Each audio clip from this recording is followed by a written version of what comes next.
Welcome back, everybody, to the Lost Archives for the Tyranny of Dragons. My name's Owen. I'm the Dungeon Master of this ragtag group of heroes, but this podcast is all about them, so I think we should let them introduce themselves. Starting with Claire. That's me. My name's Claire, and I'm playing Mira, the Dragonborn Sorcerer, half silver dragon, half red dragon. Basically, she's just a keen little bean who used to be in politics and is now trying to dabble in adventuring and spying, and she's just trying her best, basically. Oh, nice. Hi guys, I'm Andrew. I'm playing Azula Lightheart, our resident protector Aasimar Monk. Just loves, being good and doing good and beating up bad guys and being all heavenly. So much to discover with this good-hearted ass kicker. So plenty to find out what happens next. Loves a bit of a scheme, so loves to take down bad guys. He does love taking down bad guys, that's very true. And I am Michael, playing Talari Fleetfoot, the Tabaxi Monk, who has wandered into this situation, mostly oblivious, but is now finding things that he doesn't like and wants to change a little bit. So, yes, we'll see what happens when he actually realizes that he cares. Ooh, interesting. Okay, interesting.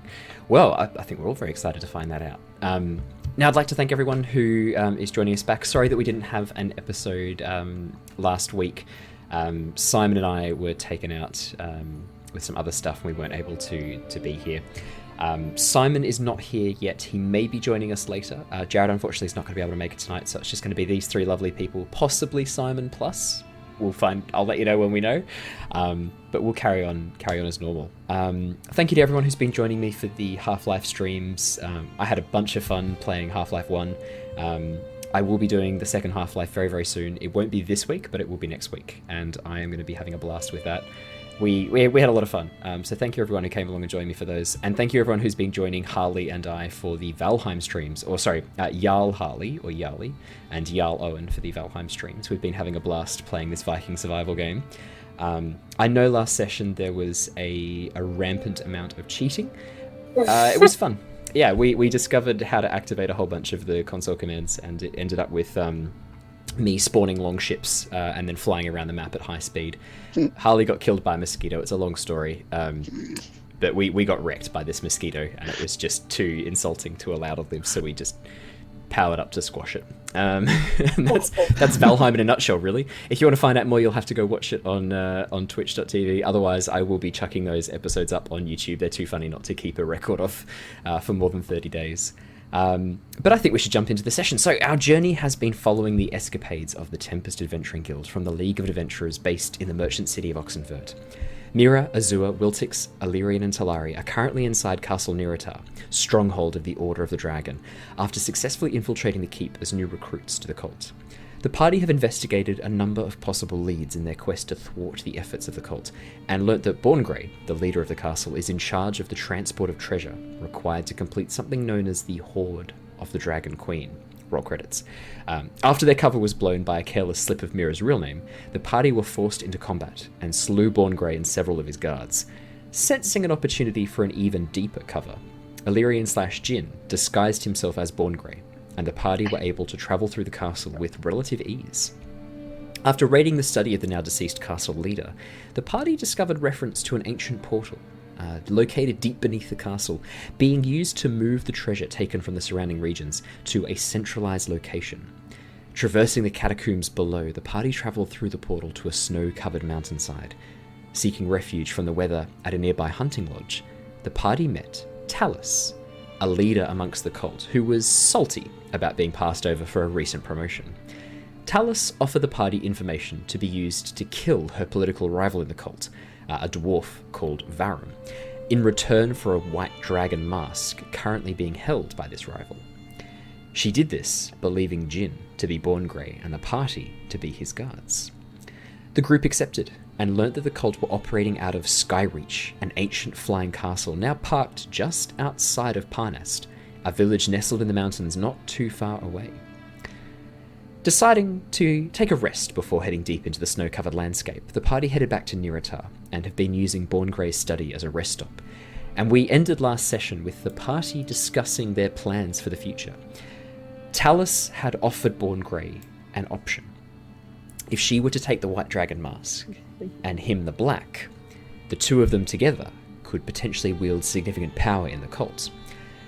Talus revealed that there were 5 Dragon Masks in total, and after some quick math, the party realised that there were 5 of them, and discussed the opportunities that might arise if they were to acquire these 5 masks and take control of the cult. And that is where we left off last session, the party having had a long rest. So, located in the study in Castle Niratar, back inside the swamp, what would you guys like to do? For the purposes of this, to sort of explain, I think, Born Grey's absence, what we'll do is, as you guys are finishing up your long rest, one of the guards comes and knocks at the door. Sorry. Born Grey, can I speak to you for a moment, please? Yes, of course. 2 seconds, companions. Jin and Born Grey steps out. You hear some quiet muttering from outside the door. Does anyone have a passive perception of greater than 13? Yes, 16. Yes. Yep, 16. Okay, Okay. all of you hear this. Oh no, I don't. Never mind. Is yours 13? That's 10. Oh, 10. Okay, so I wonder. Let's see what Wiltix's is. Yeah, Wiltix hears this. You hear the guy say, It's the bullywugs and the lizards. It's an all-out war. I need you and your soldiers now. Like these mercenaries you've recruited, we're going to need everyone, all hands on deck. I don't think I can spare all of them. What if just myself and one other stayed behind and appraised the situation? Would that be okay, soldier? Oh, you're in charge. It's not up to me. Well then, yes, that will be okay. Give me 2 seconds. Wiltix, Jin, as Born Grey, steps back in and closes the door. Wiltix, how would you like to kill some frogs and lizards? Wiltix looks, smiles, and goes, "Yeah, that'd be a pleasure, actually. Yeah, quite like that." Great. Well, if you'd like to come with me, we'll just head outside and go kill them. He looks towards the three of you. Look, why don't you guys head on ahead?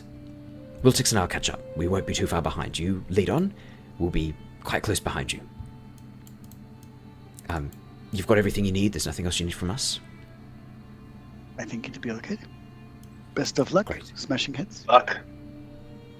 No worries. Thank you, and good luck to you guys too, infiltrating this castle, and maybe try not to do anything too rash before we get back. Just observe, maybe? Up to you. And with that, they walk through the door, and the guard leads them outside. At this point, now having sort of had a bit of a heads up, you guys can hear the distinct sound of cries of alarm, the clashing of wood on metal, and the occasional ribbit of fear. Is the best way to describe that noise. Yeah. The ribbit of fear. Amazing. A ribbit of fear. A ribbit of fear. The ribbit of fear. Those pork turtles. Those poor frogs. You suspect that possibly Farblik Spatagu has incited a deadly insurrection with the help of Fruity Bulliani against the castle occupants. Yeah. Just your passive insights tell you that perhaps he's incited a stupid and deadly insurrection. I will say for fun. There is not much to do but leave them to their stupidity, I suppose. I hope he's not in league with Swamp Mere Garden. You don't know, but I bet as you think that, it's a possibility. You think possibly a third group, maybe harpies or something led by Vladimir Futin might be involved. You suspect there might be some more corruption there to be found out. And this strange frog called Barad Gushna seems to have his fingers in a lot of pies, but no real skills to speak of at all. All right, that's enough of American politics. We're done. American politics? What do you mean? I don't know what what you're you're talking talking about. Yeah, no, swamp We're politics. just merely discussing the politics of the swamp. Drain the swamp. All right, what are you guys gonna do? I'm going to build a wall. Oh my god, we're gonna make the frogs pay for it. We'll make the toads pay Make for the it. toads pay for it, yeah. No, hang on, no. It'd have to be, what would it be? It'd probably be some sort of like fish people. Make the Tritons pay for it. The Tritons. Yeah, I don't know, I sneaky see, yeah, exactly. sneaking under walls. Yeah, exactly. Alright, what are you guys doing? Alright. So I suppose our mission, isn't it? So are we able to get back through that portal without Yeah. that? Okay. Because I think the Mira- original plan was that he wasn't actually going to come with us. He was going to come as a that's new right, yeah, character. Exactly. Yeah, that's exactly. Yeah. Yeah. So the last, because it has been, I think, a week and a half since we last did a session. I'll be a nice DM and give you guys some quick history in case you've forgotten. Yeah. So you agreed that you would come back without Born Grey. Born Grey, Jin would transform into someone else. You'd come back, and then you would meet up with her. She'd either direct you or send one of her soldiers to show you where to go and take you as a guide. So the plan was to meet back up with Talus the White back at the hunting lodge. That's right. Yeah, that was the original plan. And you do not need anything other than the passcode to get through the portal. Do you guys remember the passcode? Because I didn't write it down, because Watsy has it. Mm-hmm. Which he would have given to us before he went to deal with the Bollywood problem. Right? So you're telling me that... Well, we all heard it. It was written on a piece of paper. Yeah, what's the code, guys? I did not write it down. I was a good player and don't write down anything that my character doesn't know.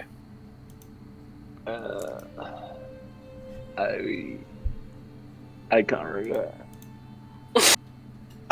I honestly can't remember. In my head, it's like Tempest something, but that's probably completely wrong. It will probably get me vaporized. Yeah. No Make ideas an at all? intel- Do you... Yes, absolutely can make an intelligence check. It's funny, you guys can't even remember roughly what it was. That's amazing. No, I just completely blanked today.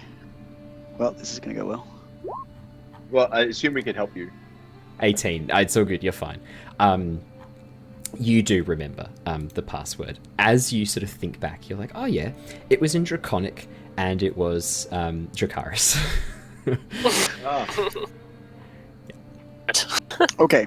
Okay. Yes. Dracaris. That makes I sense. believe. Yes. I think I even might have put it in the chat because I'm a nice DM. I think you might have actually.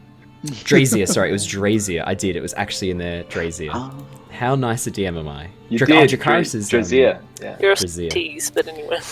I'm just too nice a DM. Yeah, you now remember the password is Drazia. Oh well, this time before we go, it might be best to get some winter clothing because I think we all kind of copped it. Is there a way we can? Our cloaks didn't quite cut it from memory. You remember being on the mountainside, it was pretty chilly. Yeah. As you think about this, Azure, you go, yeah, if we're going to be doing long treks through the snow, we probably are going to need some winter equipment. You do remember when you entered into the hunting lodge, there were thick woolen cloaks on in the antechamber, along with some large boots as well. Okay. I'm pretty sure Talari has 2 coats. Is currently Yes, wearing Talari has 2 coats. 2 coats. Ah, amazing.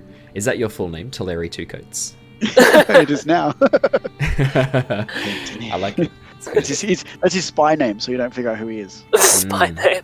Yeah, and one of the coats is reversible, so he's technically Talari Three Coats. Ooh. Well, he is, because he also has a coat of fur. So, Oh, 4 Talari, coats. 4 coats. Talari Quad Coats. Yeah, that's good too. Awesome. All right, what would you guys so like to do? we don't need any provisions from here. We'll just get them all from the lodge. You can. It's up to you guys. You can definitely try and see what you can find here. But you do remember that you did see, because it was only like in game 12 hours ago. Yeah. Not even.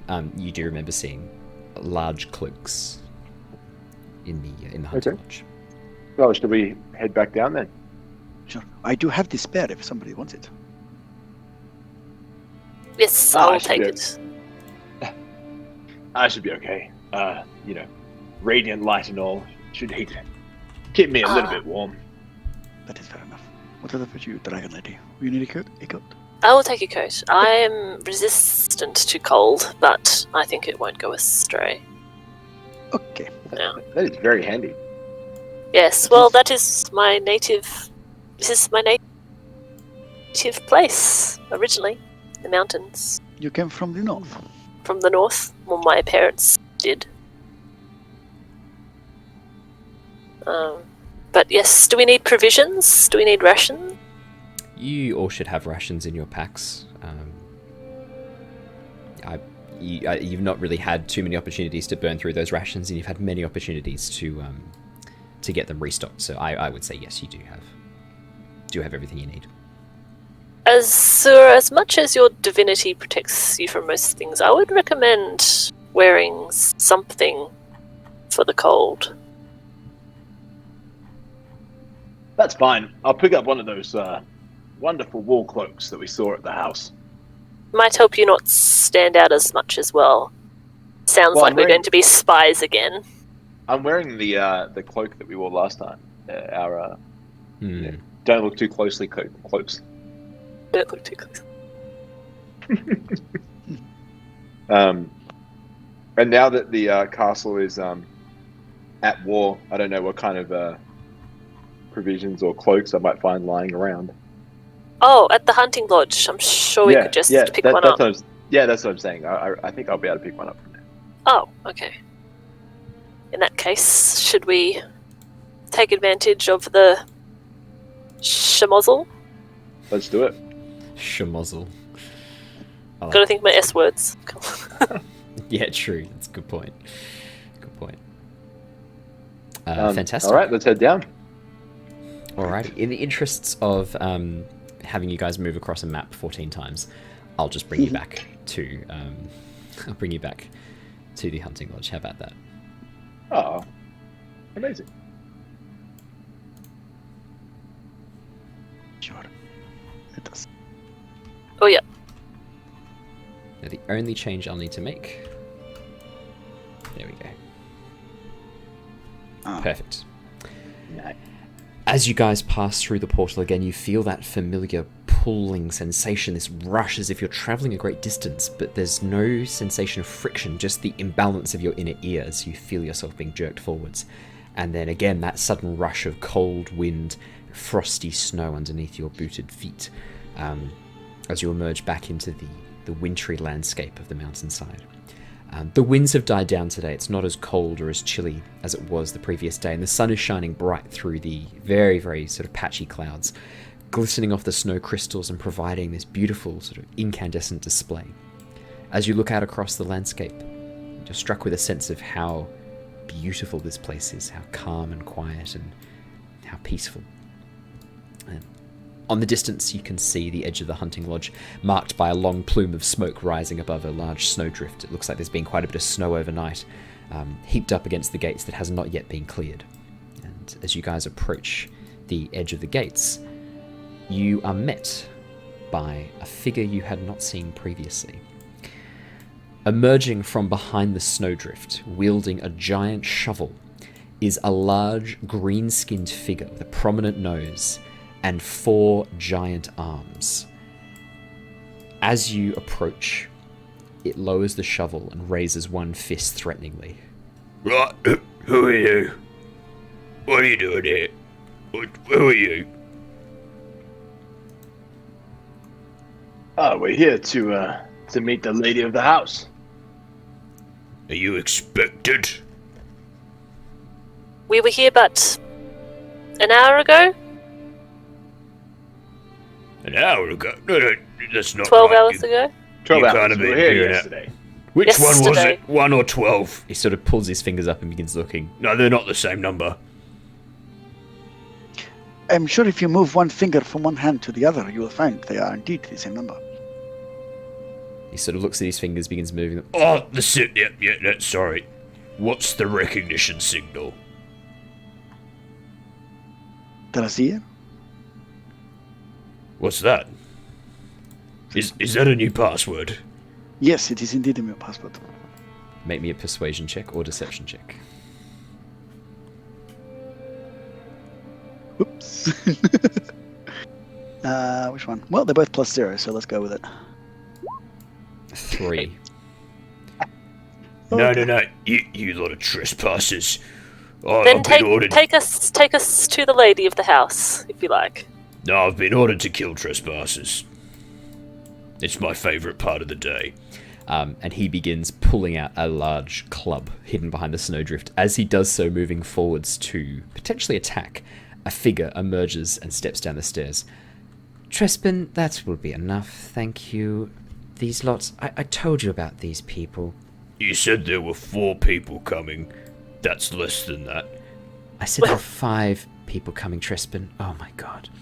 5 people? Well, I mean, you did recognise that 3 is less than 5. I mean, that's progress, I guess. Well, hang on. But you said there were 5.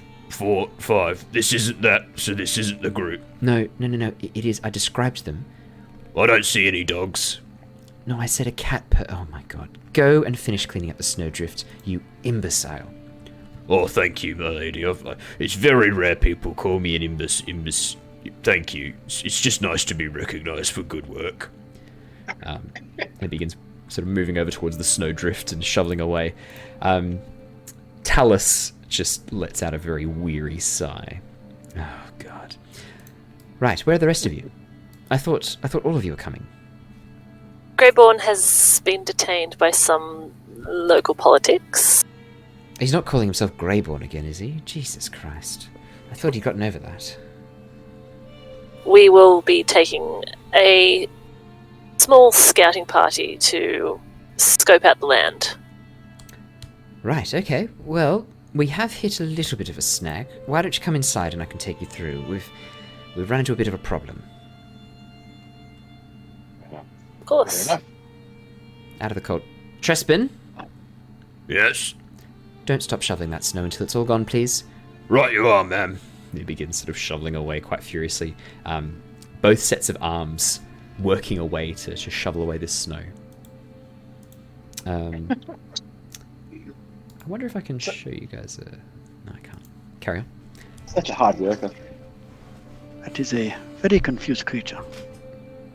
He's a troll. He's not very bright, unfortunately, but very strong and very capable. But quick, come inside, come on. Moves inside and disappears from view. You guys are free to move inside if you'd like. Up to you. Trying to move. There we go. Step gingerly around the troll. Yeah. I just admiring this four-armed magnificent creature. He doesn't sort of seem to know how to respond to your attention and continue shoveling the snow as if you're not there. Right, this way. Here we go. Come. She moves down the corridor and gestures you back into the sitting room where she was previously. Oh, almost Azure. There we go. I'll bring you in too, Talari. Right, so I was going to have one of my guards escort you to the location you need to go to Parnast village. However, we do have a bit of a problem. He's gone missing. Missing. Is this something usual? What, that my people just go vanishing? No, that's not usual. Is that usual for you? Do you just lose people along the way sometimes? Well, we have lost 2, but last time we were here and now. That's a good point, when you put it like that. No, I'm not actually sure where Devad has gone. I was going to get him to take you, but he disappeared last night. He was supposed to be going out and checking on some of the traps. This is a hunting lodge, after all, and I was getting peckish for some snow rabbit. I sent him out, it wasn't that late in the evening, to go check on some of the traps, and he never returned. I sent some others out to go find him. They couldn't even find tracks of where he'd been. It's very mysterious. Now, I actually can't spare anyone else to go with you to Parnast, to Skyreach Castle, so you're going to need to find him first, or at least what's left of him. If he hasn't survived, then I guess I can go with you. Though I would rather not. That I'm would be hoping- dangerous, my lady, don't you think? Well, yes, but it's also a way that I can ensure that I get my mask and my promotion. Well, they are the same thing, I guess. You are truly intelligent. Yes, I am. It's very true. Where was the last place where he was known to be? Well, that's the thing. We don't really know where he was supposed to be at the traps. I can take you there myself, or I can get one of the... Well, actually, no, it's going to have to be me. Everyone else is busy. I can take you there myself and show you where he vanished from, but that's just the thing. We don't know where he went from there. There's no tracks to speak of that we could locate anyway. I mean, if one of you is a better tracker, you're welcome to have a look yourselves. I know a small amount about the tracking Good. us, but you know, everybody makes mistakes. Okay, this scout I hope of that's not yours- your attitude when it comes to killing Varun. Oh no, I I'm want much that- better at that than I'm tracking. Oh, good. Okay, fantastic. And telling a dwarf to go fuck himself as you kill him? Oh, of course. Yes. As you push him over the side. Yes, Not before you've taken my mask. Correct? naturally. Naturally. We are professionals. So Born Grey says... Well, I guess this is a chance for you to prove yourselves.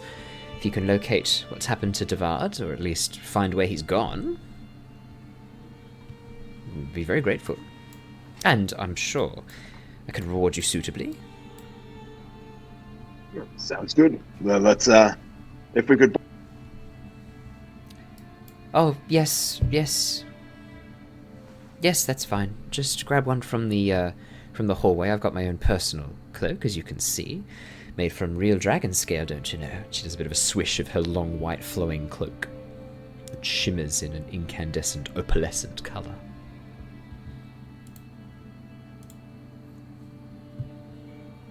Yes, it is. It is quite. Well, borrow a coat or a cloak? well, Such you'd a think gift. that, wouldn't you? Yet here I am. Still not with my mask. But that will be rectified shortly. Yes, it will. And tell me, now that Born Grey's not here, was he considering my offer of being the black and white masks of the group? Or was he lying? She looks at each of you very intently as she says this. I definitely think that he's, I mean, we can't speak for the mind of our master, but he's definitely considering it. He did seem a little more quiet on the walk back. It is Well, I a, suppose. it is a yes. mighty title to hold. Yes, it is. Very generous of me, I thought. Well, I guess that's as truthful an answer as I could have expected. I'm pleased that you don't just speculate wildly about your betters. You actually do think through your responses.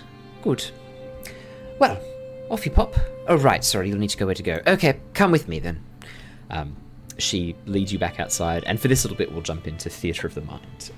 So I'll just leave you guys in here. Actually, what I'll do, I'll chuck up a little picture of the mountainside so you've got something beautiful to look at. How about that? Let's throw... Here we go. There we go. Perfect. Ah, majestic. Not too bad, is it? There we go. Beautiful. Alrighty, so... Talus leads you back out through the hunting lodge and out through the snowdrift. You pass Trepson again as you go through. Just working away. Trepson is just focusing on shoveling that snow. Gives you guys a nod, but doesn't seem to acknowledge you more than that as he continues to shovel. And you head out across the landscape. She leads you down a small, narrow passageway through a wooded vale. For about 5 or 10 minutes you walk in relative silence, the only sounds, the snow crunching under your feet, magnified by the quiet stillness around you. You see the occasional bird flying overhead and hear the occasional twittering, occasional movement in the undergrowth, but you don't see any animals at this stage. And after a few moments, you pop out into a large open clearing that It's covered in snow, this massive, massive area. Probably about 1 kilometre to 2 kilometres across. Just complete flat snowdrift. And she points towards an area just on the edge of the wood where you can see scuffled snow marks and what looks like a hunting snare, only partially obscured by the fallen snow. Right, well, that's where you'll start. That's where he was supposed to be last. I see. And what exactly was he doing? Laying traps? Catching food. Did I not mention that? Yes, catching food for me. I was fancying a bit of snow rabbit. But was he actively hunting them, or was he just laying traps for them? Oh, we always leave little traps up for things like this, in case I get a bit peckish during the evenings. Has there been anything else other than snow rabbits around here that may have caused him some injury? Well, wolves are always something to consider in the mountainside. Foxes... Well, foxes aren't going to cause him injury. Let me think. Nothing really comes to mind. I always thought the most dangerous things out here were us, if I'm being honest. Can I insight check her for that? Absolutely, you can insight check her for that. Of course you can. Ooh, okay. I'll help you. Thank you. Or after someone's rolled. No, that's it fair. is- Sorry, I actually Yeah. didn't say that he'd rolled it already. No, that's okay. 6. As you sort of look at her body language, again, it's hard to tell, especially with all of her furs pulled up around her neck and the scales. You're not sure. You're really not sure. She could be telling the truth. Hard to read at this stage. And now, I know that all of your employees are loyal to your cult, but is there any reason that he may have needed to leave? Or... Well, that is a good question. Finally, why didn't anyone else ask that question sooner? They're less suspicious than I am. Well, look, I trust Devard. I trust him very, very much. He's been a loyal servant the whole time I've known him, and he's worked hard. He did seem a bit eager about rising through the ranks earlier on. I mean, nothing to be frowned on. I quite like a bit of ambition. I'm prone to it myself, but he was very keen to advance. Interesting. Is there anyone else who's keen to advance, who may potentially undermine you? Myself is the most obvious one. I'm not really sure if there's anyone else on the staff who would have that same ambition and the ability to take him out. I mean, he's quite a capable warrior. That's why I was going to send him with you. He's worked in these parts for a number of years, and he used to be a ranger up on these mountainside passes. Does he have a family? No, not that I know of. Well, we'd better start scouting the area and see if we can find anything. Yes, that sounds good. Well, I'll be back at the hunting lodge. If you need anything, you can come find me there, and hopefully the rest of your team show up at some point. I'm sure they'll be along shortly. Wonderful. All right. Well, I guess I'll hear from you. Hopefully some good news. We've damn near earned it. And with that, she turns and begins walking back up the pathway back to her her hunting lodge. And you are alone in the snow. Is there... Oh, sorry. What were you going to say, Claire? I was just gonna whisper to you, actually. Do you think we should follow her? Is this a trap? I don't know. I mean, why ask for our help and then betray us like this, and only half of us? That doesn't quite make sense. If you were going to betray us all, it would be easier to get us all on the road and then off us one by one. But what if she had no choice? No, I'm kidding. Well, if she had no choice, and that was the way that the chapter was going to unfold, then this could be an ambush. I think there's more to this than just a missing ranger is all. Yeah, I mean, a ranger in his territory going missing is bizarre. It's strange. Well, the only reason a ranger in his territory would go missing is the ranger in territory wanted to go missing. Well, that's also it's something to think about. Hmm. I mean, I will- we don't know this land very well. Are we going to be hunted Oh, while we do that- the hunting? that is possible. But we'll cross that when we come to it. I think Is perhaps... there... No, sorry. I was going to say, I think I might have a little look around and see if I could pick up something that everybody else missed. I think It's that's a possible. good idea. I'll come with you. I mean, if we do a circle of the clearing before we head across it, it might be a better way to see if we can spot anything. Sure. I'm going to do a perception check to see whether we can, as we traverse the clearing, any footprints, any broken twigs or broken trees that would piece of clothing. Yep, absolutely. I'd say perception defense. or survival, your choice. Oh, 9 for perception. That's useless. Yeah. As you look around, you can see... that's 20 much better. from Talari, though. Unnatural 20. Alright, Azul, we'll do you first. So yeah, as you guys can see, you're not actually going to be heading into the clearing. The large clearing is directly in front of you. The place she pointed to is just off towards the left-hand side. Only sort of just like 30 seconds walk away. It's just within eyeshot, probably like 15, 20 meters away. As you sort of begin moving towards that location of the snare, Azul, you're looking out for signs of, I think you said clothing or broken sticks or anything like that. There's definitely been heavy snow overnight. In fact, the snow has blanketed this area very, very effectively. There's not much ground cover that you can see. The tree line is sparse and you can't see any ripped items of clothing or anything like that stuck to any tree branches. The snare itself looks undisturbed as you get a bit closer. You don't see anything of note. Talari, you can see very clearly a set of tracks heading the direction you guys are coming from, so towards the snare, has marked itself out just under the snow. So the snow has fallen and covered it, but because the surface that was being stepped on previously was already hardened, the snow and this top layer is still very light and powdery and hasn't had a chance to melt under the sun. You can actually see that the snow, there are little depressions underneath the snow, partially hidden, which are very, very faint and only an expert tracker would be able to see. Just a fun fact, this is actually how snow tracking works. Don't ask me how I know this, no idea. It's just useless knowledge that I have for some reason. So yeah, you can see that the fresh layer of snow hasn't had a chance to fully settle yet and hasn't changed density with the exposure to sun. So you are able to see a set of tracks coming from the lodge towards the snare, and then those tracks head directly out into the middle of, towards the middle, I should say, towards the middle of this vast open area. Just directly, and the tracks towards seem to be taken very carefully. With the 20, you can see lots of stuff. So they're not very deep. They were taken very carefully. The tracks that are heading out into the clearing, there's almost a bit of a shuffle to them.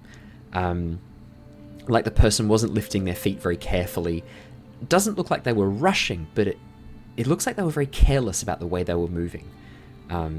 They weren't taking these very slow, deliberate steps that they were taking previously.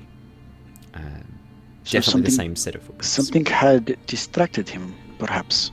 Or at least he did not feel the need to conceal himself as he was moving to the center. Yeah, those do seem like possibilities in your mind.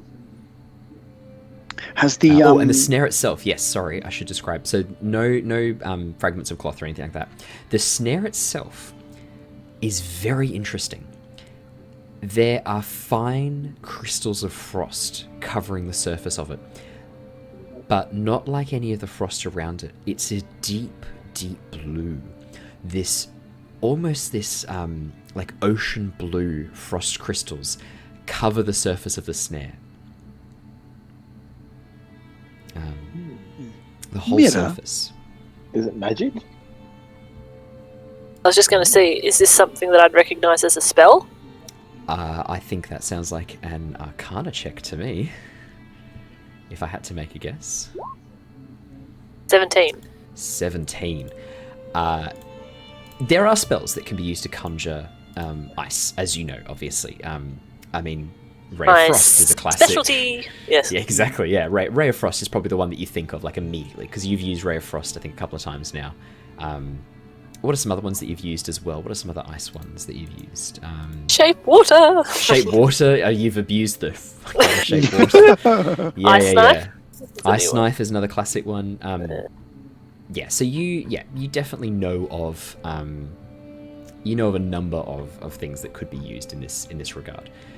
This doesn't seem like any of those spells. The other thing that you know of are certain magical effects and creatures that have that can change the way water forms when it forms ice crystals. So there are certain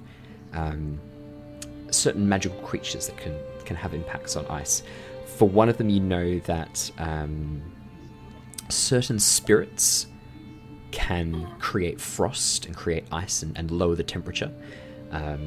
There are certain wisps. So there's wisps that you find, will-o'-the-wisps, and there's also ice wisps as well up in the deep north that you probably heard of. I've probably heard of that, yeah. Yeah, ice wisp essence is a very potent spellcasting ingredient for potions and for spells. Ice wisp essence. So you've probably heard of ice wisps as well. Yeah.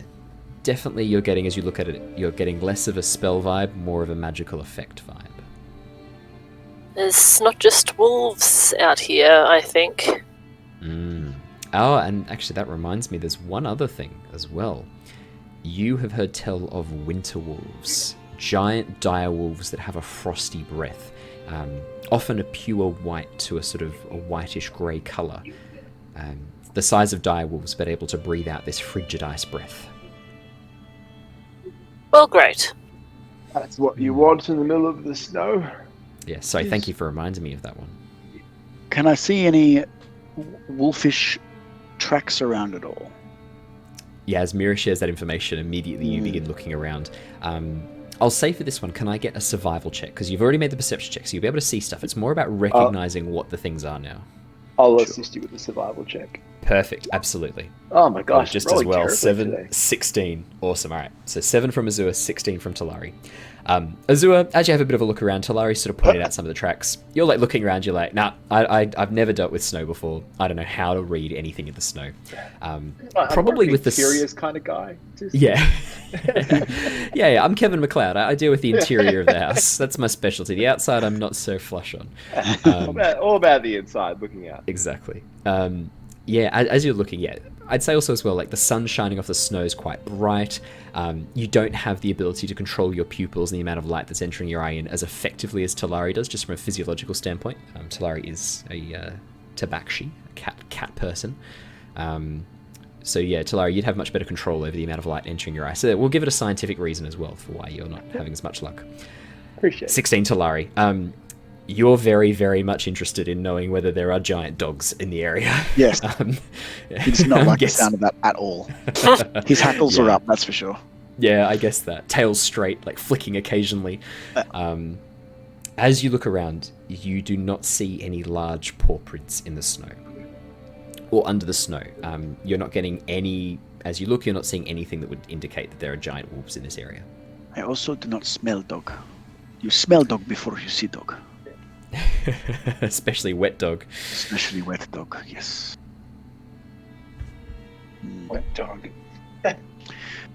Well, if you're a wolf in the snow, you're sort of perpetually a little bit wet, so... Yeah. Ooh. So I think of the creatures you listed there, Mira, I think we are not dealing with large dogs yet. It would make sense that a hunter would be able to deal with dogs rather than spirits. So... That does make sense. And something that doesn't leave any tracks, apparently. I'm good at this. This is good. We are good. We can do this, guys. Maybe we're not so good at spying, but Solving a Detective problem. work. Yeah, detectives. Work. We got this. Yeah. Yeah. You're very skilled. Oh, thank you.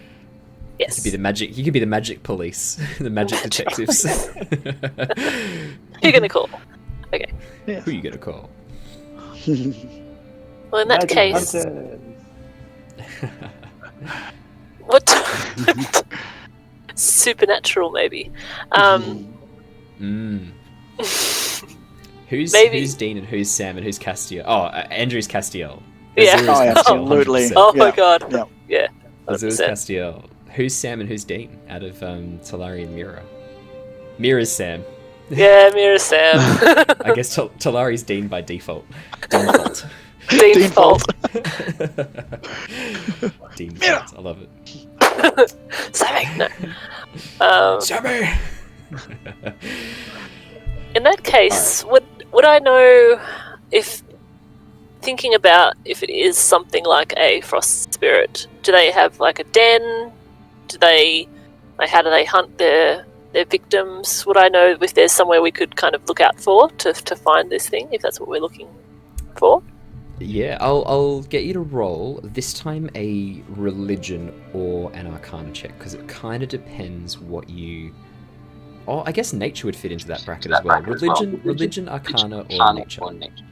Nature, the dump stat of D&D. I don't think I have that. Arcana it is. Uh-oh, we might have to do a 2-second pause. Andrew, we're getting reverb again. What is this so random? That's okay, yeah. You know how to fix it. We've had enough practice. Mira, 12 for Arcana. 12. Yeah, so as you sort of think through the lessons that you've learned through your study of magic, one of the things you know about all spirits is that often they haunt the places that they died. It's a really common sort of theme amongst spirits, all spirits. So if there was a spirit that had a lair, then it's less so of a lair and more just the place that person expired. Often the range of how far they can move depends on their life when they were alive, how much, how alive they were is the best way to describe it. So the weave in D&D, the source of all magic, it permeates and exists in everyone and everything, but in certain people it's invested more strongly. So the more you muck around with magic and the more invested you are, I guess is the way to describe it, invested with magic, the stronger your ghost will be after you die. Also, if you have very strong emotions, if you had a very strong purpose, because that can permeate as well and give you more strength as a spirit. So often spirits are people who had something unfinished business that they didn't do when they were alive, or they were very powerful spellcasters that are relying on the magic. So if a spirit was fairly weak, then it's not going to be wandering too far. If it's very strong, then it's going to have a much larger range that it can traverse. When it comes to the wisps, so the ice wisps as well, I think you knew about, they generally travel around with the storms and with the blizzards. They move with the weather. So they're not localized to areas or regions. They sort of travel with the blizzards to try and lead people astray in blizzards and lead them to their deaths. So, I mean, if it's something like that, then you're going to have to wait for the next storm, you suspect. We didn't really know whether there was a storm around or anything lately. Well, we've had a heavy snowfall since last night. That's true. Definitely That's been good thinking.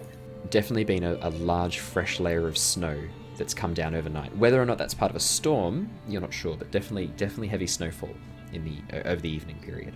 And also, if what you say is true, Mira, that these are beguiling creatures, that would explain why our friend wasn't being careful when he left this trap. True. I wonder the fact that his footprints head straight out into the middle of the clearing, whether there is something that we should be very, very careful of in the middle of that clearing. You have probably got it right on this nut.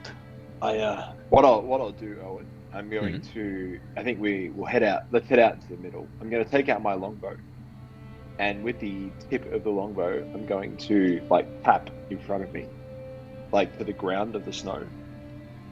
Yeah, okay, absolutely. Actually, I don't need that. I can use my quarterstaff. I'll use my quarterstaff. Why am I using my longbow? I've got a quarterstaff for that. Quarterstaff makes a lot more sense. Yeah. I need a giant stick to tap with. I'll use my wonderful quarterstaff. And I'm just going to tap the ground in front of me as I walk into the clearing. Very nice. As he does this, Talari is going to wrap his coat up around him and then roll in the snow, so it kind of attaches to the back of his coat and sort of bog himself down with the snow a bit, and then I'm just going to stealth beside Azure. Ooh, okay. Very nice. I'm going to give you a stealth check with advantage, because that is really clever and I really like it, and that would absolutely work. And yeah, your coloration's not ideal for the snow, so it makes sense to cover yourself in a layer of snow. 24. I'm also going to quickly get just in advance, rather than me asking for it in like 5-10 minutes. Can I also just quickly get a Constitution check, just a flat Constitution roll? Just want to know something. 19. Cool. Yeah. So, Azula, as you begin stepping forwards towards the clearing, the snow drift becomes quite deep. It's now sort of up past your knees, and you find yourself crunching, and the acoustics change a little bit because you both got passive perceptions of 16. Both you and Talari immediately pick this up. The acoustics of your steps change a little bit. There's more of an echo to your walk, and occasionally you hear these sort of creaking, cracking noises. We're walking on a freaking lake. Shooting out as you're. Is that what he says? Walking on a freaking lake, mate. My fellow adventurers, I think we have. I think we are traversing a frozen lake. And as you use your quarterstaff to push aside some of the snow, you're met with a deep, dark blackness below you. Frozen ice, but because there's no light reflecting back off from underneath, it's completely dark. It's very striking. As you push away the snow, it starts becoming bluer and bluer and darker until you push away the final layer of snow, and it's just this dark midnight blue abyss staring back at you. This dark frozen lake. And yeah, you do hear these occasional sort of like shooting noises. Yeah, exactly. That's it, exactly. Powering off into the distance. Very, very nicely done. You guys got that really quickly. That's awesome. Yeah, you are walking on a really large frozen lake. Valerian might get you to move back, my friend. I don't know how you go with frozen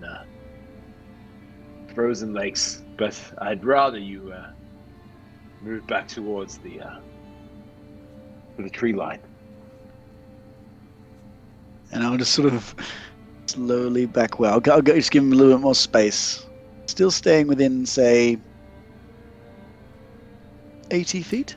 Yeah, I should say there's no like sounds of sharp cracking as if the ice is breaking or coming apart. It's just these acoustic noises that seem to be a byproduct of the lake itself, the ice itself. Yeah, I'd say with your passive perceptions, Talari and Azula, as you have a bit of a look at the ice, can I get you each to make investigation checks for me? Or nature checks, I'd say, as well. Up to you. Investigation 12, 8. That's a fun coin, Azura, if you wanted to spend it, or you can save it for later. I'll save it for later, thank you. Absolutely, yes. You've got a reroll when you need it. Because you've just failed like 6 times in a row, so... Every single one, yeah. You've not rolled above a 10 tonight, have you? No. 9, okay, yeah. 7, 8. I feel like sometimes Roll20 gets it out for you and just loads you up. Just doesn't like me. That's definitely a fun coin. The good news is I like you, Andrew, so that's a fun coin. Thank you so much. Absolutely. Do you know what? I'm going to say it. I love you, Andrew. Oh, I love you. I love all of you guys. No, we love you too. Now I'm going to make you virtual hug. The giant lake monster. Let's do this. Yeah, as you sort of have a bit of a look through the ice, Talari, you can very quickly see that it is incredibly thick. Probably like almost half a meter thick, this ice. Oh, wow. Very, very thick. You suspect that this lake is very rarely a lake. Okay. I'll whisper this, but I'll say it clearly for the mic. I feel like it is probably a very thick lake. I will stay a little away from you for safety, but I will stick with you, my friend. I do not want you to go this alone. All right. Well, let's keep heading out towards the center. We'll keep tapping just to make sure that let's just be on edge and be careful. Can I? Oh, and I'm gonna just change the way I walk slightly. Can I roll for acrobatics or athletics to kind of like I'm gonna walk carefully but slowly, and kind of like shift my weight so that I'm not like pounding my feet. Not that I would do that normally, but just to make sure that... Stop. Yeah. I'd say that's an acrobatics. I'd say acrobatics, definitely. Athletics is more strength-based. Acrobatics, this sounds like an acrobatics check to me. 25. There you Nice. go. Back. Back. That's a 19 that you've rolled there to get a total of 25.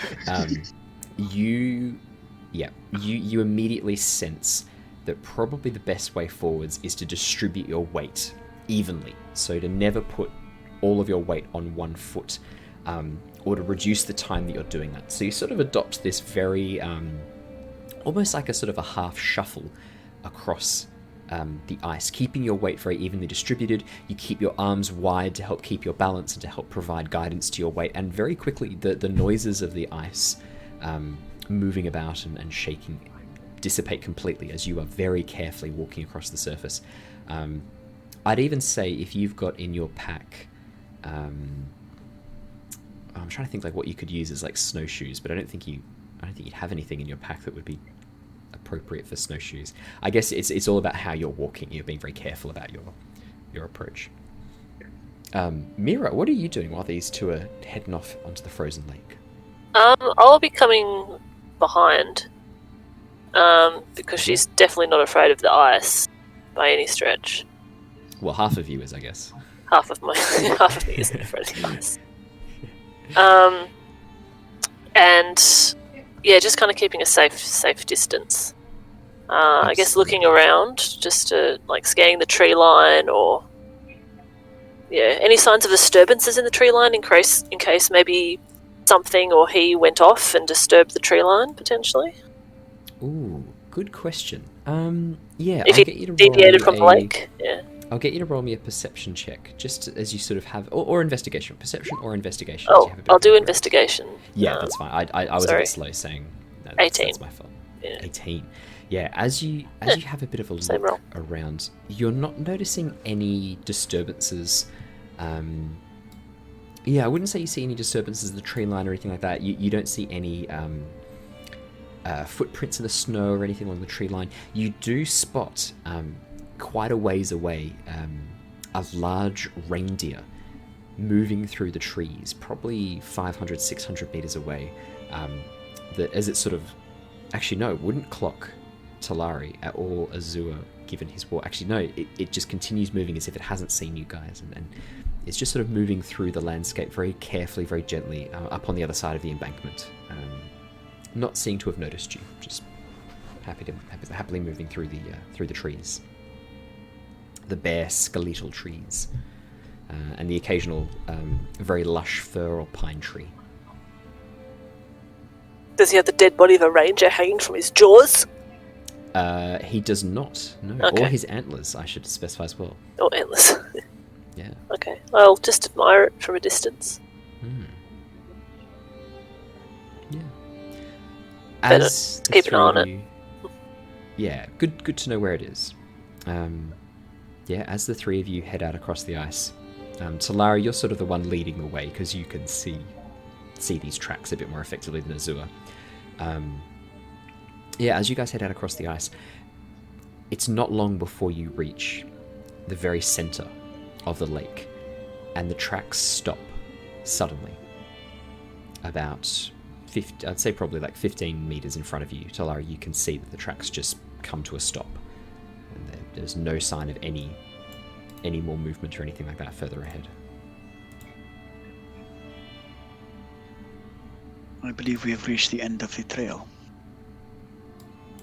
What's around? Nothing, just empty expanse of snow and ice. What about underneath? Can I send my dancing lights out underneath the ice? Yes, I would say that you can.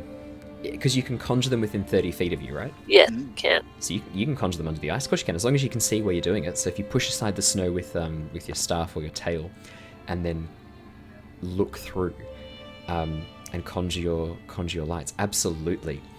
What colour are they? Just for the description, what do they look like? Well, usually they're like the flaming fireball, the flaming snowballs, but because it's under the ice, they'll just kind of pop up as little blue specks of light, kind of like a anglerfish fluorescence, as it kind of fizzes away with like a chemical sort of fire.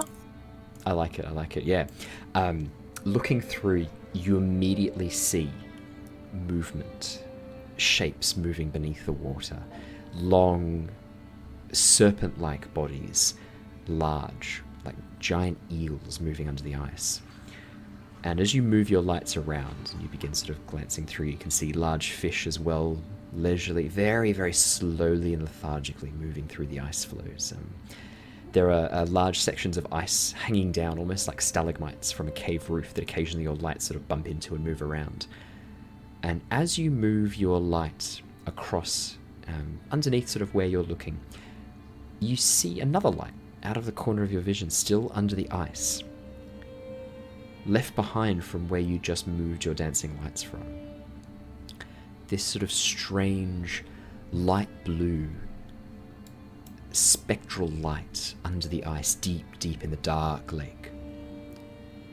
And as you sweep your lights back around, suddenly, floating just under the ice, is a body of a man, pressed up against the ice floe, eyes wide in terror, face aghast, almost as if he was gasping for a final breath of air trapped beneath the ice. Skin icy blue at this point, drained of colour, this pale white colour. And the thing that strikes you most is the pupils of his eyes are pure white, drained of all colour.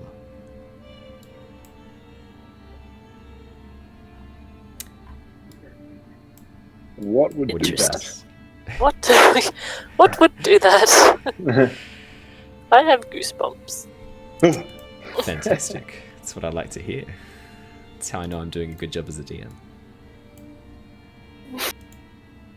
How did he get under there? Is the ice It's solid? No idea. It's real It is- solid. It's way too thick. Yeah.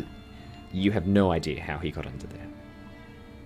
Are there creatures that can transmutate ice into water and back quickly? Or that quickly? What about, That's a good question. what I about the think that would creature that be- could pull him under by teleportation? Would that be an investigation or a nature check? I'd say probably nature or arcana check. I would also allow oh nice. Okay. 6. I'm going to use my fun coin. Absolutely. Because come on, roll 20. I know it's Come not. It's not on. big. Yay. 21. That's Hey, nice. better. As you reflect back and think, you really you can't think of any creatures that can move stuff through solid matter. But then you do suddenly recall a piece of lore, something that you must have read in a book or heard from another adventurer, maybe during your time in the Feywilds even, Azure. Some legend of people as they're being drained of life, as they're being attacked by spirits or ghosts, sometimes they can take on the aspects of those spirits. And there have been cases of people who have been afflicted with the intangibility of ghosts while they're being drained of life by a ghost or a spirit, and have been pulled into walls or dropped partway through the floor as their own life force is drained, as they themselves become a spirit. Wow. I'll pass that on to Tilly and Mira. That is a... Looks like our deductions are correct. that is a most To disturbing know way to that die. to know that piece of lore, that was a tough roll. I had that as a 19 because that's a very rarely known aspect of being attacked by ghosts. So sometimes you can take on some of their aspects. That's really cool. That's a great use of the fun coin. Thank you, fun coin. So, my friend, you are very well read. We've come across many things in the Feywilds. There's our lore is passed on through song. Is it really? Well, where I'm from, yes. That is a most interesting coincidence, for that is also how my family passes law.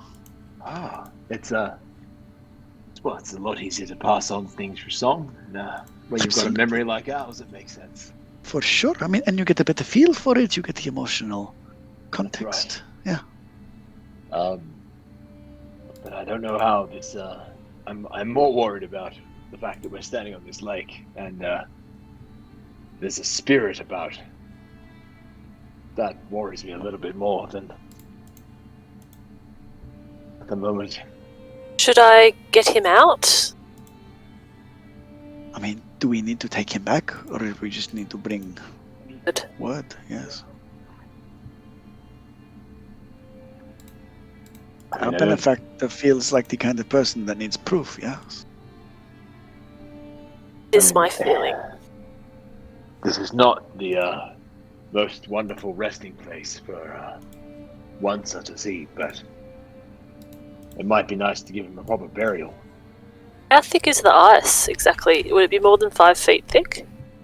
As you sort of near the center of the lake, it does seem to be getting a little bit thinner. I'd say, yeah, it'd be probably just under 5 feet, because 5 feet, 6 feet is roughly about a meter. I'd say, yeah, as you get out to this section, it is a bit thinner than that, definitely. Get him out, if you wish. I think that would be best.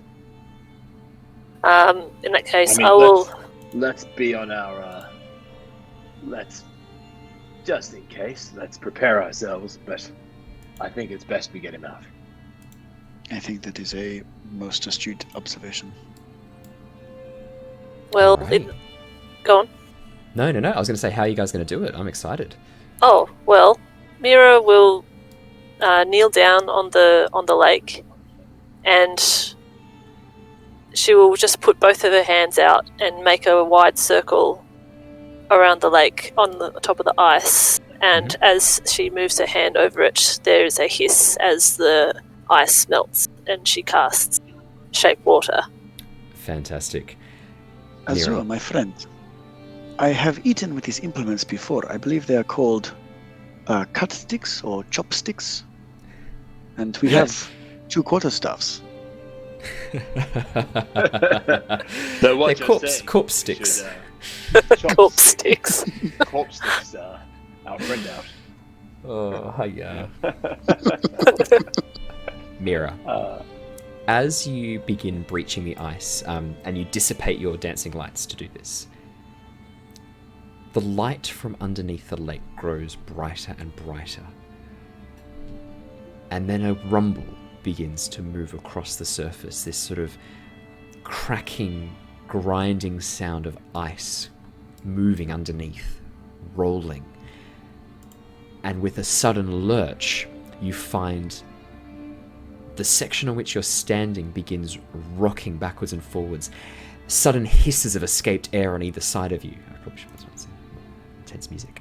Sudden hisses of escaping air on either side of you. Sprays of water. There's fresh water up into the air as you suddenly find yourselves on an ice floe, no longer connected to the rest of the lake.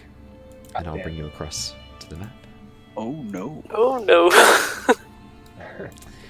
And that's not all that happens. Global warming, guys. Global warming. I just contributed. This real. is what happens. Actually, did you see the ice crack? Oh my god. Oh, yeah. In Antarctica. Sorry. No, all good. I did, that was intense. Yeah. As the section in which you're on begins rocking and moving, can I have each of you make me dexterity saving throws? No. Okay.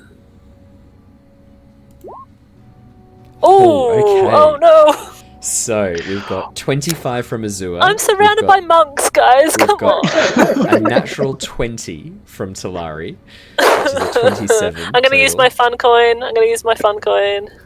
From last time. We have a 4 from Mira. You may use your fun coin. Yay! 18. Thank God. Very nice. All 3 of you manage to maintain your footing as the ice begins rocking backwards and forwards. None of you are knocked prone by this.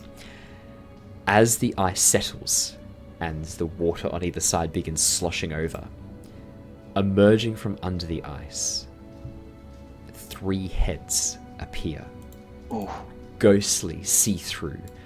These very light blue, almost azure-coloured figures rise from the ice. That sort of that brilliant light blue that you get on icebergs in that sort of middle section when they're formed just underneath the surface of the water, that very light incandescent blue.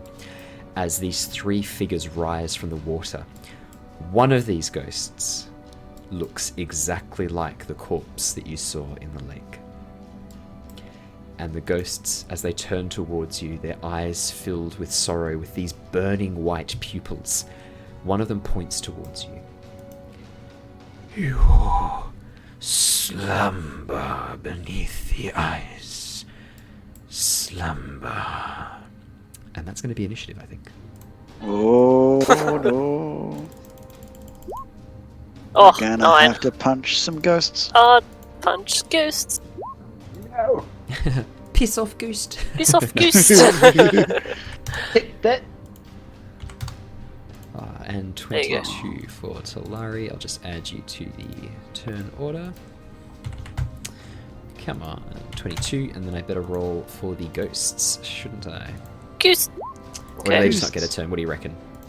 Oh dear. Oh no. Alrighty. Can you guys Talari. actually punch ghosts yet? Oh, okay, cool. What's up? Oh What's no, wrong? I was saying, can the monks punch ghosts yet, or are we not at that level? Okay. I can punch I- anything. I don't Can. You I can punch anything anything. if you try hard enough. Uh-huh. It might not hit, but I will punch it. Amazing. Talari, yeah, you're first off the bat. As you see these figures, these spectres rising from the ice, the snow drift that they're coming out of is almost, it clings to them. They almost seem a bit more corporeal than any spirits you've encountered before, if you have encountered ghosts before. And as they rise, the ice and snow is still clinging to their legs and feet, almost forming these long, I guess like cloaks almost made of ice. Snow dripping from their fingers, almost being produced as the air around them freezes into ice, and any condensation in the air immediately turns into snow. Okay. Well, hoping that this is going to work, Talari is going to burst up out of the snow. Yep, That's right. absolutely. Sprint towards one. I'm going to slide in, and I'm going to make, I believe it is 3 attacks I can make, because one's on an action, one is a bonus. Yep. So I'm then going you to can make 3 fire your attacks. The claws first as one well. I'm going to try and do a leg sweep Mhm. to see if I can detach Yeah. the bottom from that snow. Okay. And then he's going to follow up with 2 more just quick punches right in the back of it. Now the question I have: Mm. are your fists magical weapons? They are. Fantastic. Alrighty. As you do this, yeah, how do you want to describe the way that your fists? Oh my god! Wow. 24, 22, and 27, Whoa. which is a I natural think 20. roll 20 is So- forgiving you. So he's going to come in. The first Yep. is going to be a leg sweep, and it's going to Mhm. try and basically break that snow that's built up underneath the spectre, Yeah. and try and like damage it and see if I can detach it or see if that causes some issue. And then as he spins around after the leg sweep, he's going to come up with one fist right into where the just sort of near the kidney at the back is. Oh And my then God. the third one is just going to be a direct palm strike right in the back where the head, if it was an actual corporate creature, where the head Yeah. were attached to the top of the spinal column. Oh, these guys are actually associated with the business, so technically they are corporate creatures. No, I'm kidding. They're not corporeal though. No, good call.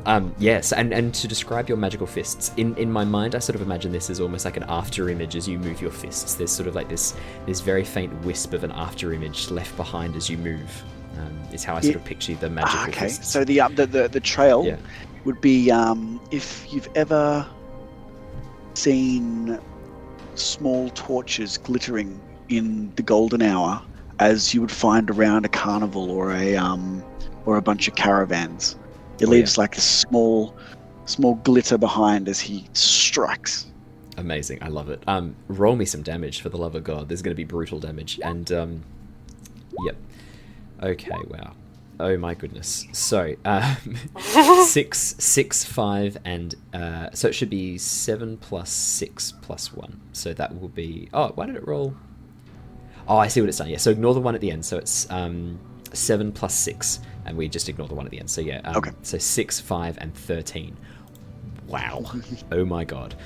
And I was worried that this was going to be a bit much for you guys. As you swing your fists and begin you started off with a leg sweep. As your leg sweeps around, tail moving behind you, you disconnect and shatter the ice crystals. Something changes as you do this. There's almost this shudder, and the creature loses some of that corporeal nature. However, the ice and the frigid air around it is no longer present. As you begin then punching in with your fists, you feel your fists connecting with something. Very cold, but not painful to touch. I do need you to make me a Constitution saving throw as you move into this creature's space before you did this leg sweep, just to see how you go with this. I didn't want to interrupt. 6. So you now, for the next turn, you have only half your movement speed as this cold, this bitter cold around this creature fills your body, and you take 5 cold damage. Yeah, and your speed is halved for your next turn as you enter this frozen, frigid. It's almost like the air around this spirit. It's the air that's in a blizzard. It's the deep cold, the chill of the depths of this lake. It is absolutely freezing, and it is beyond cold. It's burning. Yeah. It is so cold. Anything else in your turn, Talari? I think that's your action, bonus action, and movement. Well, it wasn't all my movement, but now I think it is because I've lost that half. So I will. Half. Yeah, I'm just gonna. I'm standing there. I can't keep. Nah, I won't. I will just sort of stand at the ready. Absolutely. And, wait. The ghosts. This ghost at the back sinks into the ice, and then appears behind you, Azula, rising from the ice as it uses Frostwalk to appear behind you. This one here just floats over the ice, sort of trailing behind it, leaving this very distinctive, glittering blue ice crystal structure behind it that you recognize from the snare. As these two come up on either side, Azula, this ghost reaches out gently, very tenderly, and places a hand on your face.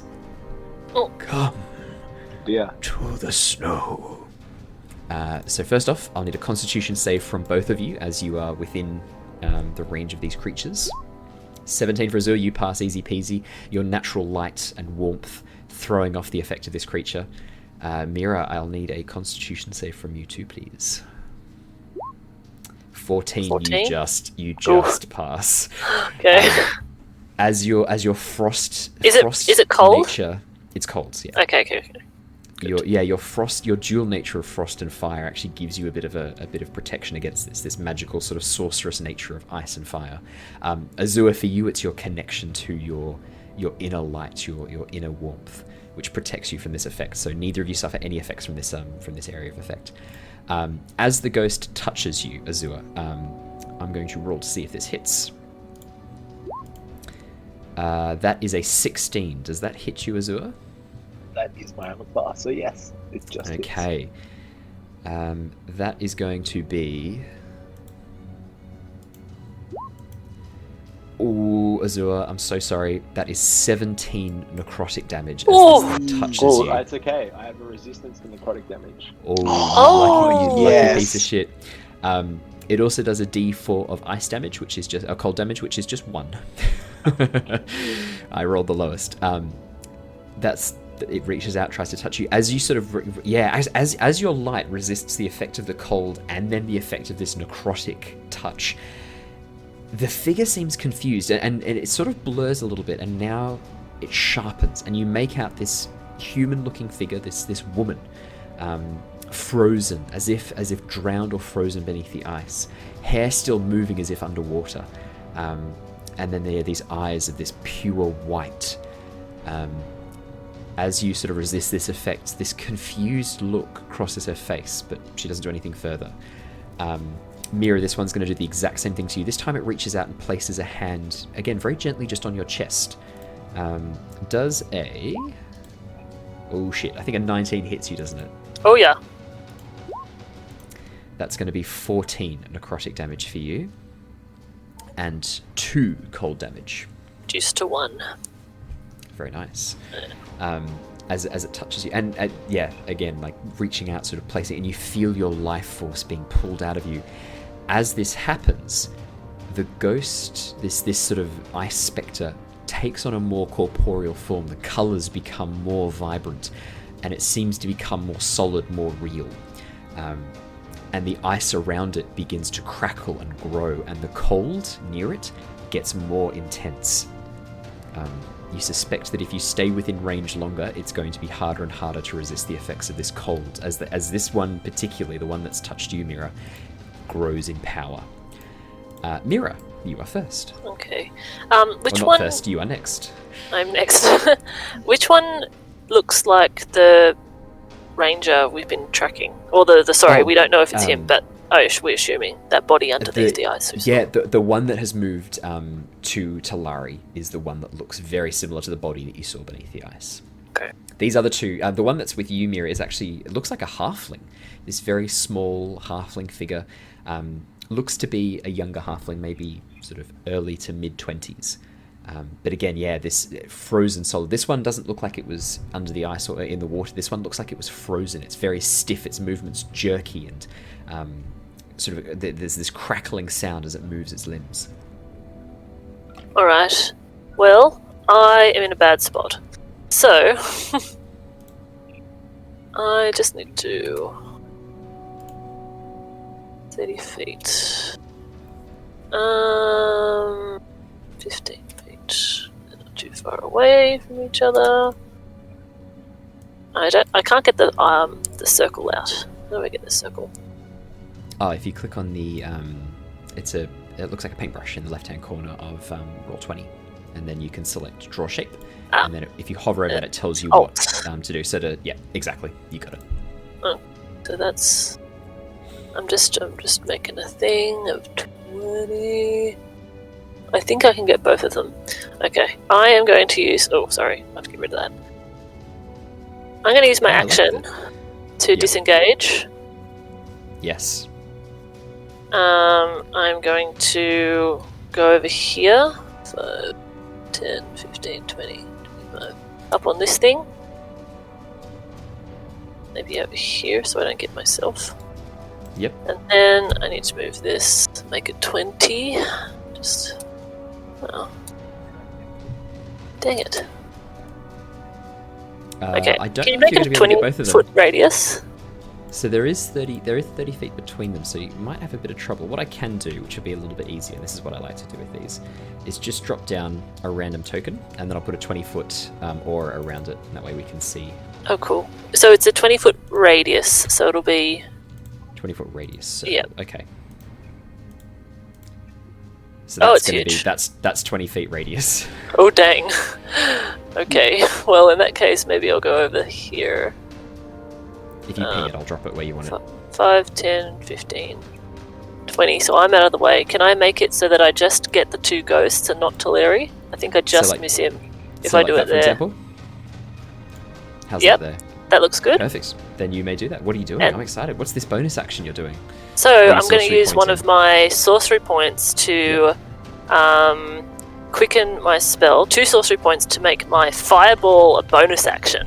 Ooh. Oh, nice. Okay. Nice. Hang on, what I'm going to do, here we go. In that case, we want to use a slightly more appropriate token for this.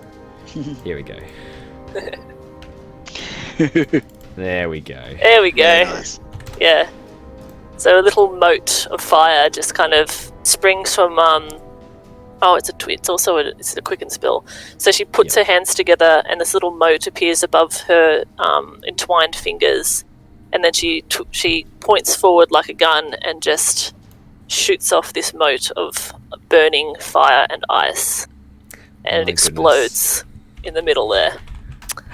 Amazing. I think it's a dex saving throw, please. Ghosts are really good at dex saves.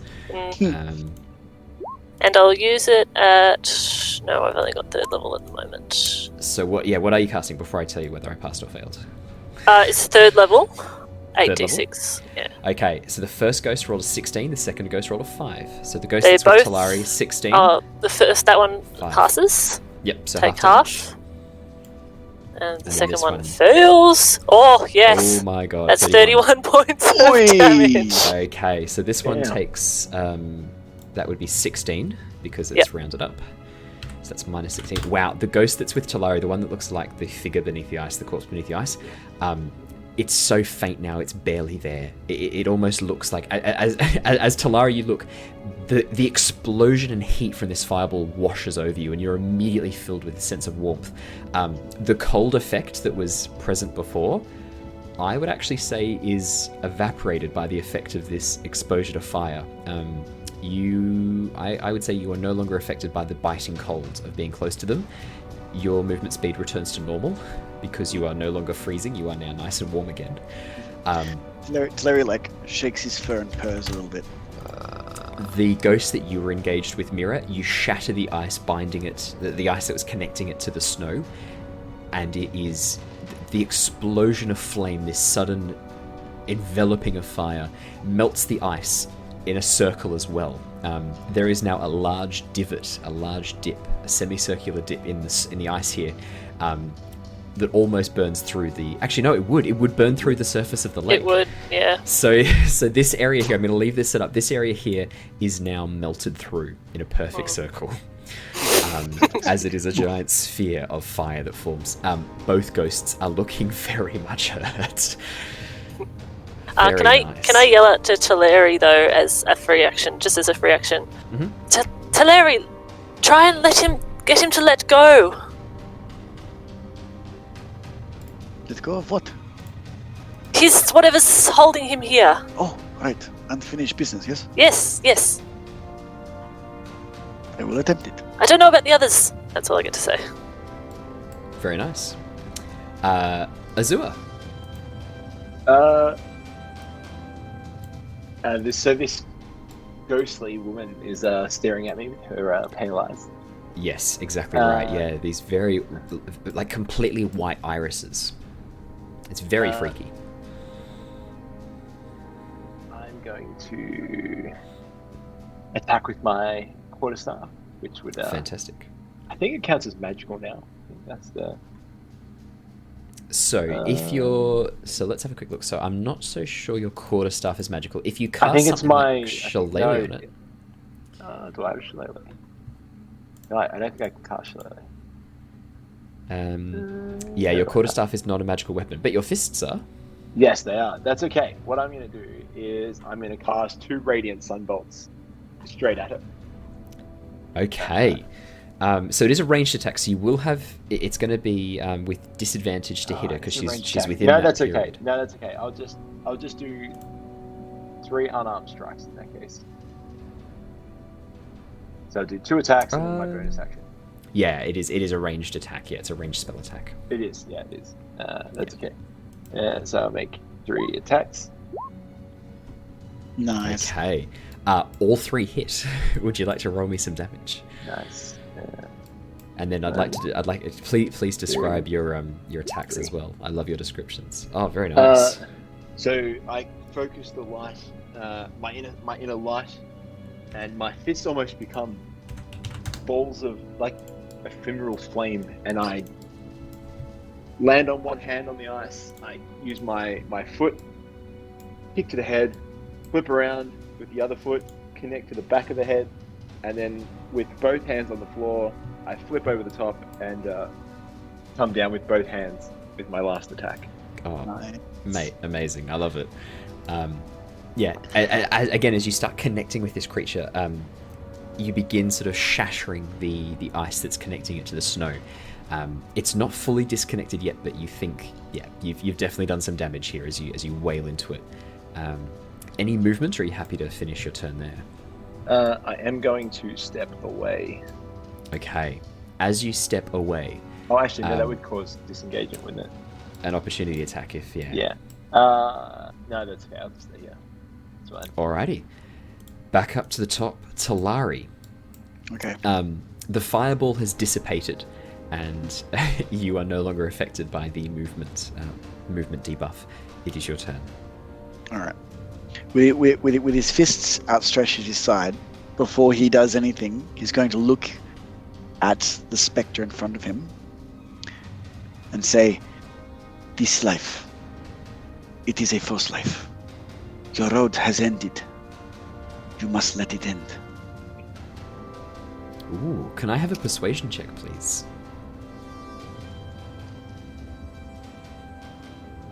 What the... 15. Oh.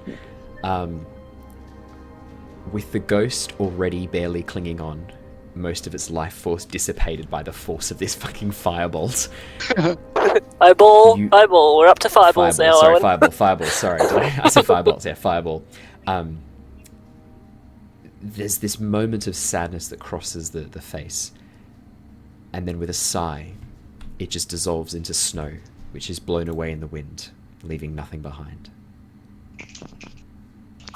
Sleep well, my opposition. Nice, very nicely done. Talari, that's a free action. I'd say you've still got movement, action, and bonus action if you'd like to take them. Cool.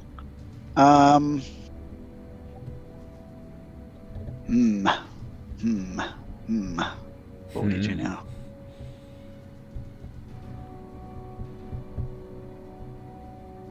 I think he's going to. Okay. The other one that got fireballed, was it still connected by the ice? No, no longer. No longer. What about the one in front of Azura? Yes, it is. Faintly, there's a few strands, a few crystals of ice binding it to the surface of the snow. Okay.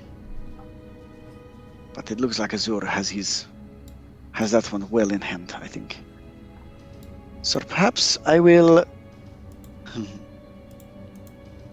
tail straight out. I'll sprint, and I'm gonna try and just a big old flying kick.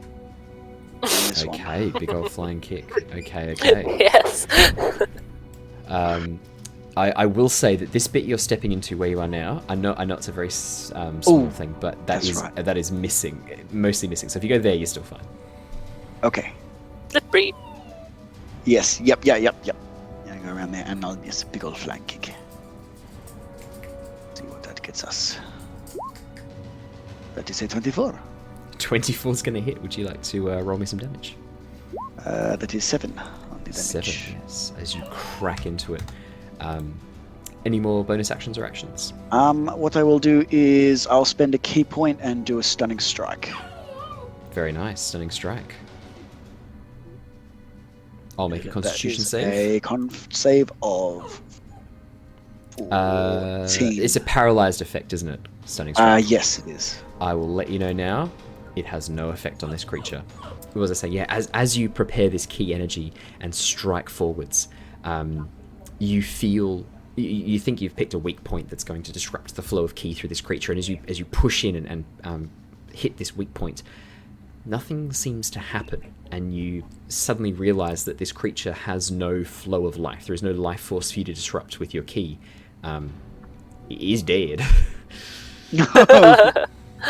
Ew. He's dead. Okay. Well, he uses the momentum of his kick to do a little backflip off land and look confused. Yeah, I think this is the first time it hasn't worked. Yeah. I go, "I am sorry, my friend. There is only one last way to end this then, and I'll take my other 2 strikes." Yep, absolutely. 21. Roll me the damage. And 19, both hit. Absolutely. 5, yep. How do you want to do this? Okay. 8.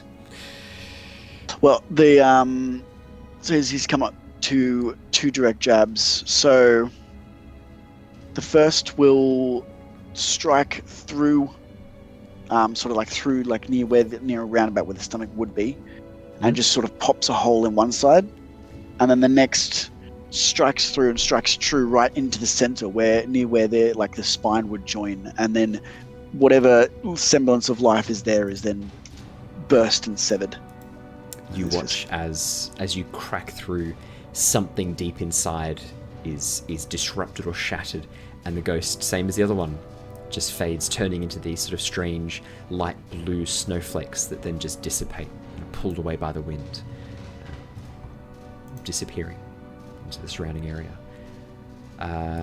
Right, I think that's your action, bonus action movement. Anything else on your turn, Talari, or are you and free action too as well? Not much. He would just sort of swivel around with one leg out and watch as Azula finishes the last enemy. Well, we'll see about that. I think Mira's going to have something to say Mira's about next. that. That's right. Mira's go. Mira's next. Yeah. What's this? This is the lady, the girl, isn't it? Yes, this is the woman. Okay. I wish I knew your story, my dear. I'll use another, this time a twin spell, to do 2 firebolts at her. Okay, so when you say at her, I'm guessing you mean like there. Firebolt. Sorry, Oh, bolt. firebolt. No, Yep. that is my bad. Absolutely, yeah. Roll to hit. Let's see how you go. 22 is going to hit. Oh my 22. goodness. And that will be another one. 16. Oh my god, wow. So 22 and 16 both hits. So the first one is 3 fire damage, and then you've got elemental affinity. I've got so it's elemental more than that. affinity, yeah. So it's 7 for the first attack, and then you got 10 14. for the second one. Oh my god. So that's 14 damage. Wow. As these bolts just shoot through the air, striking this creature, the connection with the snow is severed, and it becomes very translucent, almost transparent now, this ghost. Connection to the ice and snow seemingly evaporated by the force of your firebolts. I'll just Anything else? Oh yeah, sorry. come towards her a little bit, looking a bit sadly at her. Azula. I assume she's just hanging on with dear life to this world. Faintly hanging on. I use my Your life. arms. Afterlife. Yeah. Lol. Sorry. My hands blaze with the ephemeral light of heaven, and I strike twice. Okay. Let's see. So 14 does not hit, but the 19 does. Alright, so that's 7 damage. 7 magical damage. A faint wisp, almost the bare essence of this creature, is still left hanging on. There is... it's almost gone. It's almost invisible. Just the outline is left, like the mist spirit. Speak to her, Azula. You need to let go of this life. Be free. Make me a persuasion check. It is time you go join your ancestors. And I cast light, and I just point it out of my hands and towards her. Normally light is an action, but rule of cool. Roll me a persuasion check. Let's see if you're able to. Not my strongest. 10. As you go to cast light, you find that you are unable to summon the magical energy for this, given the use of your key for these 2 strikes. The ghost doesn't seem to be convinced or persuaded by your talk. Oh, where'd the ghost's turn go? I'll just add him back in. There we go. The ghost, looking at the 3 of you, lets out this sigh, and as it does so, this frigid cold pushes out with it. I'm going to get all 3 of you to make me Constitution saving throws as this cone of cold pushes out from the creature. Uh-oh. Okay, so 14 is just a pass Azula. Talari, 8 is a fail. 23 Mira is definitely a pass. I'm going to roll some damage. Let's see how bad this is. Oh boy. That is 24 cold damage. Oof. Is that Mira, halved? I think that's halved for you. Quartered for me. Quartered for you because it's halved again. Azula, that is halved for you. Talari, you take the full damage. So how much was it? 12 damage for me? Yes. No, it'd be... Yes, yeah. So Sorry, 24? yes. Yes. As this ghost lets out that this blast of cold air, And then it is going to... Oh. No, that's all it does for the moment. Talari. He's hold there. They need to end the cult. Sounds like a persuasion check. Sorry? That sounds like a persuasion check to me. I'm kidding. He's going to, like, on frozen legs. He's going to step forward and one big old jab in the ribs. Alrighty, let's see it. 25. How do you want to do this? Because there's no way you aren't able to do this at some 1 hit point. Oh, okay. Let me see. Oh, did Azula get his light up? Unfortunately not. No, I didn't. He didn't. As he stumbles up, he puts a hand on Azula's shoulder to steady himself, and his punch, as it comes, has the little glittering quality of his own, mixed with a faint aura of Azula's light, as he very pulls love it. right into the Awesome. center of the chest. And dissipates. As this ghost dissipates again into those light blue snowflakes, and then is pushed away on the wind, and you are now out of initiative. Nice. Very nice. He's a cold thing. I fling my cloak off and put it around Talari. Yeah, Talari, as ice crystals all over your fur, you feel yourself frigid and cold, and you're very aware of the temperature around you right now. You are very cold. Okay. Just a second. There is something. Wait. While that's happening, with the dissipation of these ghosts, the ice and snow begins to refreeze as the lake begins to freeze over once again.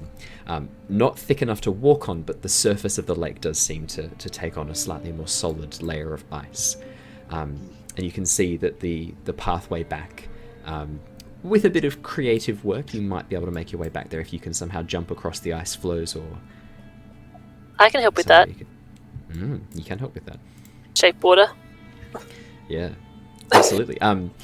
You can absolutely shape water to make an ice bridge continually between the ice flows to make your way back. Absolutely. Well, I'll say then, in the interests of time, you guys can just cross the lake and make your way back up to the hunting lodge. As they do, Talari's going to wrap the second cloak around him, and sort of as they're walking, he's just going to try and center himself and use wholeness of body to regain 21 hit points. Ooh, very nice. Very nice indeed. As you guys come back to the hunting lodge and arrive, there you go, turn the lights back on. You emerge from the snowdrift and back towards the lodge and step inside into the warm interior.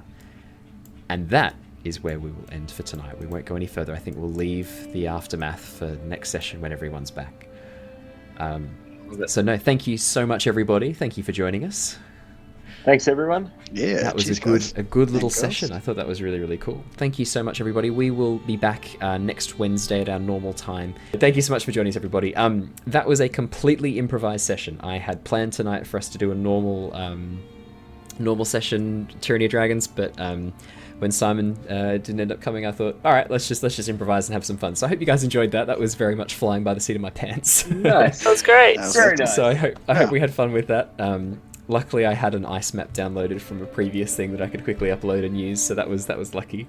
We'll be back to regular programming as usual next week, so thank you so much, everybody. Thank you for coming. I won't be doing too many streams this week, but next week I'll be back in full force. I'll be streaming most days. We're on that path to affiliate very, very slowly. Thanks so much, guys. Thank you for coming. It's absolutely a pleasure playing Dungeons & Dragons with you. I love playing D&D with you guys. You're all the best. The stuff you come up with is so much fun. It's just so entertaining. But yeah, we will see you guys all next time. Thank you so much. Have a good week. We'll see you next week. Stay safe, everyone, and we'll see you next week. Farewell, everyone. Stay safe. We'll see you later.